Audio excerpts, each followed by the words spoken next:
सत्ता एक अफीम की तरह है, जिसका नशा लग गया तो इंसान भ्रम में डूबा रहता है, जैसे सोनिया गांधी डूबी हैं। अब गुलाम नबी आजाद ने इसी नशे को उतार डाला है, ये कहकर कि कांग्रेस ने रवैया नहीं बदला तो 50 साल तक विपक्ष में ही रहना पड़ेगा।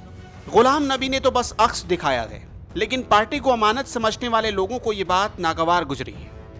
कांग्रेस में अध्यक्ष बनेगा तो गांधी परिवार से, जिला अध्यक्ष बनेगा तो गांधी परिवार से, ब्लॉक अध्यक्ष बनेगा तो गांधी परिवार से, या कोई भी पद मिलेगा तो गांधी परिवार की मेहरबानी से। योग्यता का कौड़ी भर मोल नहीं, इसलिए कांग्रेस की गलतफहमी के बुलबुले को फोड़ने के लिए वक्त बेवक्त गुलाम नबी आजाद जैसे नेता खड़े हो जाते हैं। गुलाम नबी आजाद की बातों पर सोनिया गांधी और गांधी परिवार को क्यों गौर करना चाहिए, इसे समझिए। निर्वाचित यानी इलेक्टेड लोग पार्टी के अध्यक्ष चुने गए तो अच्छा होगा, वरना कांग्रेस 50 साल तक विपक्ष में बैठी रहेगी। यानी गुलाम नबी आजाद ने कांग्रेस को समझाया है कि पार्टी के भीतर अध्यक्ष थोपने की परंपरा को बदलने की जरूरत है। राज्यों में, जिले में और ब्लॉक लेवल पर कांग्रेस कार्यसमिति का चुनाव होना चाहिए। आजाद ने यह समझाया कि जब आप चुनाव लड़ते हैं तो 51% कार्यकर्ता आपके साथ होते हैं, यानी आधी से ज्यादा पार्टी एक्टिव होती है और पार्टी यूनाइटेड होती है। इसे ऐसे समझिए कि जब कोई जीतता है तो उसके साथ आधे से ज्यादा वोट होते हैं, तभी उसकी जीत कहलाती है। आजाद पार्टी को यही समझाना चाह रहे हैं। तीसरी बात जो गुलाम नबी आजाद ने समझाई है वो ये कि इस वक्त CWC से ही अध्यक्ष बनता है, यानी जो अध्यक्ष बनता है जरूरी नहीं कि उसके पास 1% कार्यकर्ता का भी समर्थन हासिल हो। इसलिए पार्टी में अध्यक्ष की कोई सुनना नहीं चाहता। लबोलुआब यह है कि पार्टी में अब थोपने वाला सिस्टम नहीं चलेगा। बस गुलाम नबी की यही बात नश्तर में सुई की तरह सोनिया को चुभ गई। जो पदाधिकारी या जो वर्किंग कमेटी मेंबर या जो प्रेसिडेंट PCC या ब्लॉक डिस्ट्रिक्ट हमारे प्रपोजल की निंदा करते हैं, उनको मालूम है कि वो इलेक्शन में कहीं नहीं आएंगे। ये समझ लीजिए ये विरोध क्यों हो रहा है। वरना कोई भी कांग्रेसी जिसको कांग्रेस में इतनी बड़ा जरा भी रुचि हो, वो तो स्वागत करेगा इस चीज का कि हमने क्या कहा। हमने कहा है प्रदेश प्रेसिडेंट जो है इलेक्टेड होना चाहिए, डिस्ट्रिक्ट प्रेसिडेंट इलेक्टेड होना चाहिए, ब्लॉक प्रेसिडेंट इलेक्टेड होना चाहिए, कांग्रेस वर्किंग कमेटी इलेक्टेड होनी चाहिए। इलेक्टेड होने का एक ये फायदा होता है कि जब आप इलेक्शन लड़ते हो तो 51% तो कांग्रेस पार्टी के आपके साथ होती है। 2 या 3 लोगों के बीच में आपका with in the party election होता है, तो जीतेगा वही जिसको 51% 51% वोट आएंगे, दूसरे को कहीं 15 आएंगे, तीसरे को 10 आएंगे। तो जब वो प्रेसिडेंट जीत गया और चार्ज संभालेगा तो कम से कम 51% पार्टी के लोग तो उसके साथ है। और जो दूसरे नंबर 2, 3, 4 हैं, जिनको 30 या 15 या 10 आए, वो भी सोच रहे हैं कि भाई हमें कांग्रेस को मजबूत करना होगा, अगली दफा के लिए मैं मेहनत ज्यादा करूंगा और मैं जीत जाऊंगा। तो उससे क्या होती है, एक तो 51 वाला आपको प्रेसिडेंट मिल गया और जिसको 20 मिले, 10 मिले, 15 मिले, वो भी आपके साथ। उसने कहा मैं, लेकिन अभी जो प्रेसिडेंट बनता है उसके साथ 1% भी नहीं होता है, क्योंकि वो तो किसी को भी हमने उठा के, जो दिल्ली आता जाता है उसको उठा के हमने बना दिया प्रेसिडेंट है। जनरल सेक्रेटरी ने रिकमेंड किया या गुलाम नबी आजाद ने ही रिकमेंड किया या दूसरे ने रिकमेंड ही तो किया ना, आसमान से तो नहीं उतरा।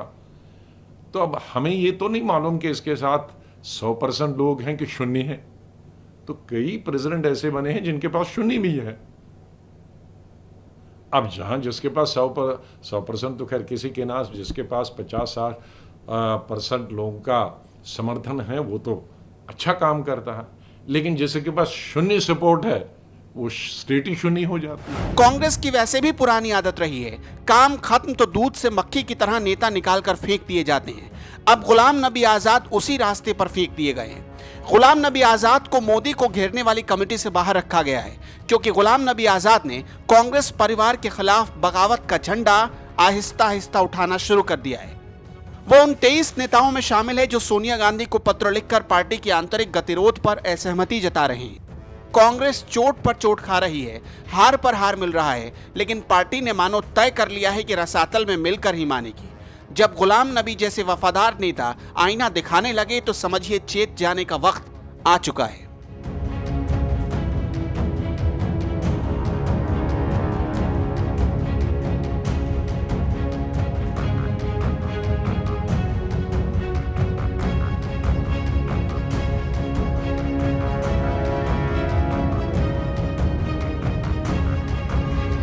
हम ये कह रहे हैं कि 23 साल से इलेक्शन नहीं है।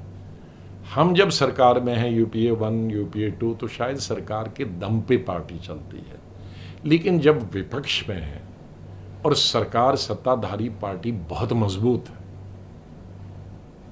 उनके पास पावर भी है, सेंटर में है, स्टेट में है, उनके पास संगठन भी मजबूत है, एक संगठन नहीं 40-45 संगठन है, उनके पास संख्या भी है, उन्होंने वोट बेस भी बहुत बढ़ाया है। तो अगर मेरी पार्टी को 50 साल विपक्ष में बैठना है तो कोई इलेक्शन की जरूरत नहीं है।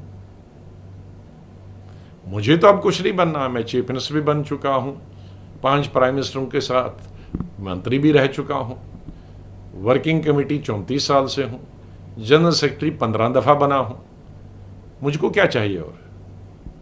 लेकिन जिनके लिए हम लड़ते हैं उनको पता ही नहीं होता है कि इलेक्शन की कीमत क्या है और हम क्यों कह रहे हैं। हम क्यों कह रहे हैं इलेक्शन करो, फायदा तुम्हें होगा। कल अगर किसी को प्राइम मिनिस्टर बनना है तो उसी को इससे फायदा बनेगा ना, कल किसी को मुख्यमंत्री बनना है तो उसी को फायदा होगा ना, कल नई जनरेशन को अगर यूनियन मिनिस्टर बनना है तो उन्हीं को फायदा होगा। हम और एक्टिव पॉलिटिक्स में 5-7 साल होंगे तो हमें तो कोई लेने देने, हमें तो प्राइम मिनिस्टर नहीं बनना है, हमें तो पार्टी अध्यक्ष नहीं बनना है, हम तो सब पद रह चुके हैं। लेकिन हम एज ट्रू कांग्रेसमैन, जिनकी जिंदगी और खास करके गांधी फैमिली के साथ, हमने संजय गांधी के साथ काम किया है, इंदिरा गांधी के साथ में जनरल सेक्रेटरी भी था, all India youth Congress president भी था, राजीव गांधी के साथ में और इंदिरा गांधी के साथ मैं मंत्री भी था 3 साल है, जो आज जिंदा है उनमें मैं अकेला ही हूँ। इंदिरा गांधी के साथ में प्रेसिडेंट भी 3 साल 2 साल रहा, 2.5 साल रहा और मंत्री भी रहा। राजीव गांधी के साथ मंत्री भी रहा, जनरल सेक्रेटरी भी रहा उनके मरने तक। नरसिम्हा राव के साथ में मंत्री भी रहा, जनरल सेक्रेटरी भी रहा। केसरी जी के साथ जनरल सेक्रेटरी भी रहा। सोनिया जी के साथ तो मेरे ख्याल में 6ठी-7वीं दफ़ा जनरल सेक्रेटरी हूँ और यूपीए 1, यूपीए 2 में मंत्री भी रहा। चीफ मिनिस्टर भी इस बीच में होके आया। और मैंने, जिनको मालूम नहीं है हमने क्या किया, पंजाब मैंने वापस लाया था,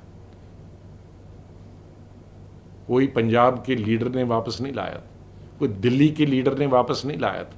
मैंने 87 में जब पंजाब में कोई नहीं जाना जाता था, आतंकवाद अपने अंतिम चरण पे था, मैंने मंत्रालय से इस्तीफा दिया और मास कांटेक्ट प्रोग्राम शुरू किया 250 लोगों के साथ। First phase, second phase, third phase, fourth phase, fifth phase.